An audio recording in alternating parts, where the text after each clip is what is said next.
Jehovah's Witnesses are often seen in public with their literature carts. They've knocked on your door, and you've seen their places of worship called Kingdom Halls. This group is a very secretive one. About a minimum once a year, we review records and we do destruction. Carefully maintaining a harmless public persona while hiding indoctrination and practices. Yeah, you're ready for a driver's license, but you're not ready to dedicate your life. That are anything but harmless.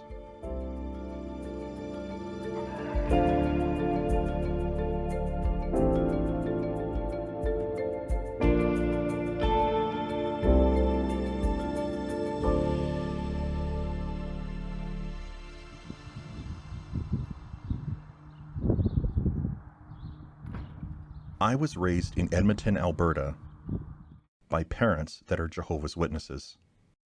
Growing up as a Jehovah's Witness, from all outward appearances, everything looks normal to people on the outside. I was, for the most part, a straight A student in elementary school. The teachers seemed to like me. There was never any complaints, at least as far as I can recall. I wasn't the most popular kid in school, partly because I was and am still very much a nerd by nature. And this was, of course, before being a nerd was popular. Leanna, a fellow Edmonton resident, was also raised by Jehovah's Witness parents.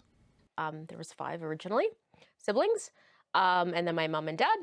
My dad was an elder in the congregation, quite respected. Very, I would say, standard sort of Jehovah's Witness family. Well, being an elder's daughter meant a lot more responsibility as far as your behavior. Just in general, you were expected to be, for the rest of the congregation, an example, a good example. In my case, I was not always a good example, but, my dad had authority in the congregation, and his authority over his family was important, and it was important that he showed that. I always would joke, the only time I remember him hugging me was after I got baptized. He gave me a big hug. He told me he loved me. We went out for dinner. So it was this celebration.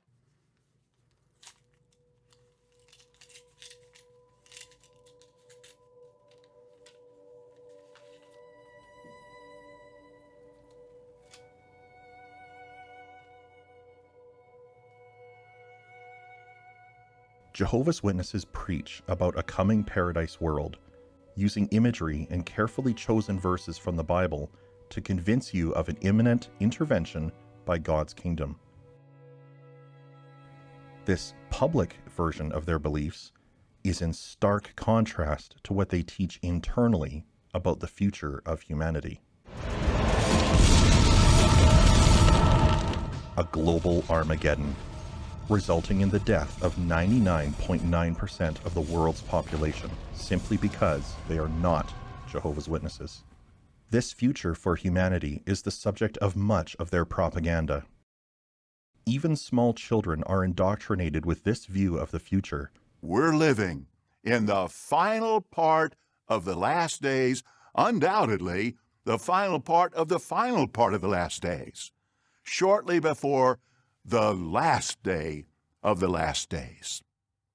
I know as a child now that I probably suffered with anxiety. Bedwetting, I think up until I was 11 or 12 years old, a lot of nightmares, and just generally feeling anxious all the time. And I can remember waking up in cold sweats and begging and pleading for Jehovah not to let me die, or not to kill my friends or even my family members, extended family members that weren't Jehovah's Witnesses.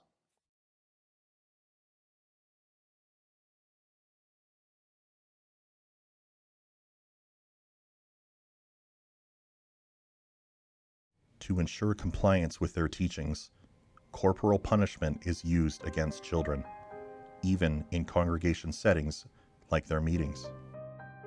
My father's sister-in-law, also a Jehovah's Witness, recommended the use of a length of garden hose to my parents as a tool for administering this kind of punishment.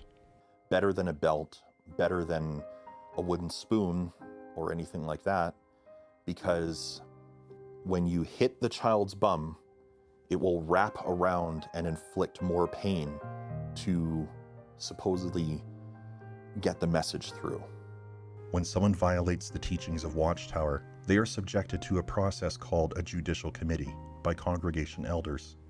Leanna had to endure 3 of them for violations that could only be considered normal teenager behavior. It was probably, I would say, one of the most traumatic moments of my life, that judicial hearing. And these men are asking me, specific questions about sexual acts that we did, whether I enjoyed it, whether I had an orgasm. I mean, I'm 15 and we never talked about sex in our house. It was just something married people did.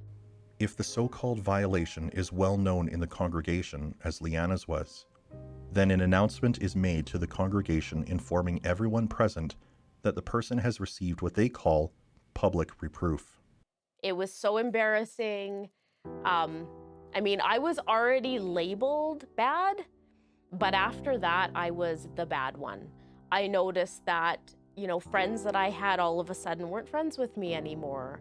Leanna's father was one of the elders present in her judicial hearings. When she refused to subject herself to the process and the decision made by the elders, she was branded as an apostate, which means she is viewed as someone who has turned her back on Jehovah God. Her father voiced his displeasure with her. His words were, "You're dead to Jehovah, you're dead to me.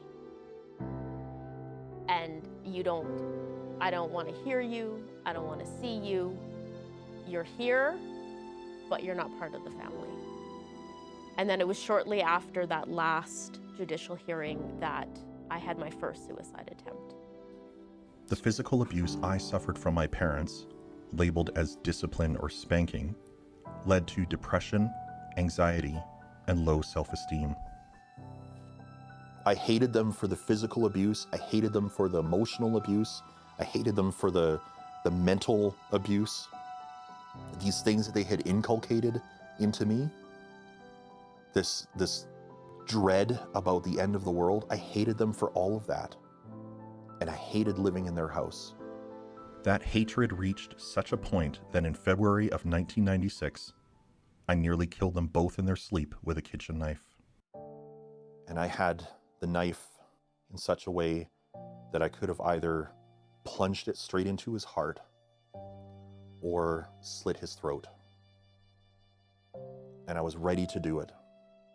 And the plan is that I would kill them, and then afterwards I would off myself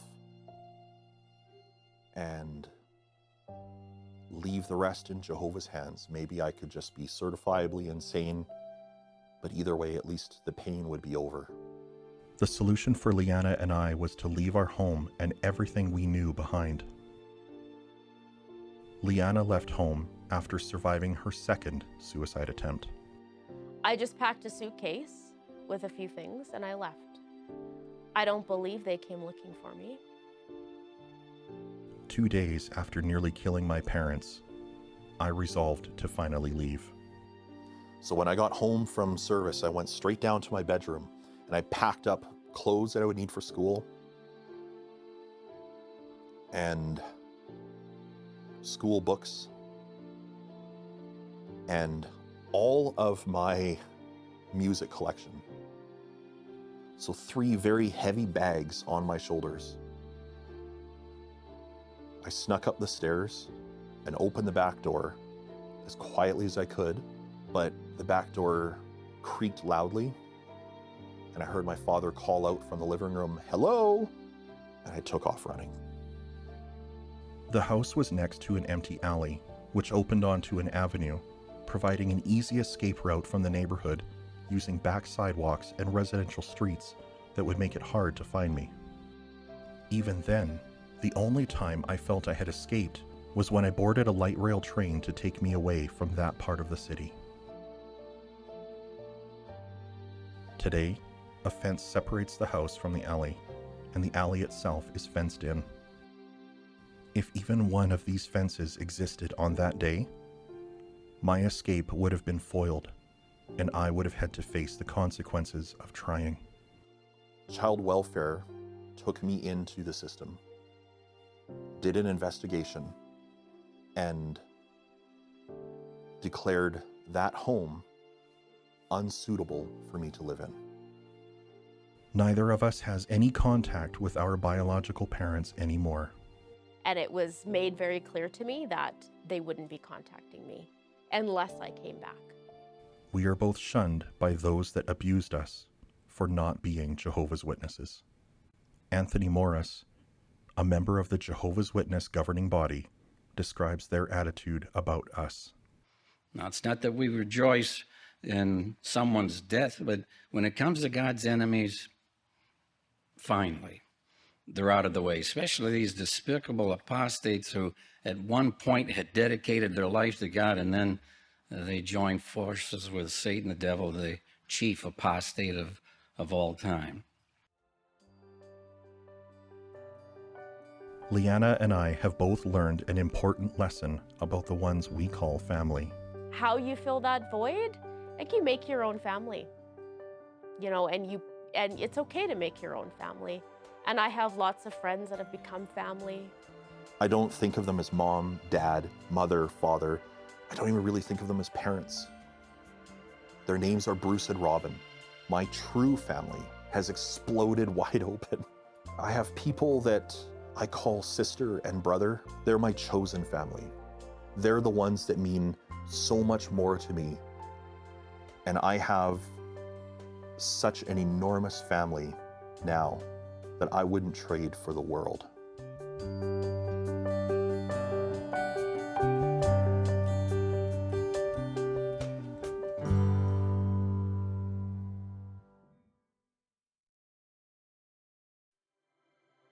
If I could personally address any Jehovah's Witness who is watching this, if you're a teenager and you're looking at the things that you are having inculcated into you and you're questioning it and seeing through it and realizing that none of it rings true for you, the biggest suggestion that I can give you is reach out to your teachers, reach out to your school counselors, make friends and allies with people that are not Jehovah's Witnesses, because you will need them. Those allies that I had in my teen years saved my life.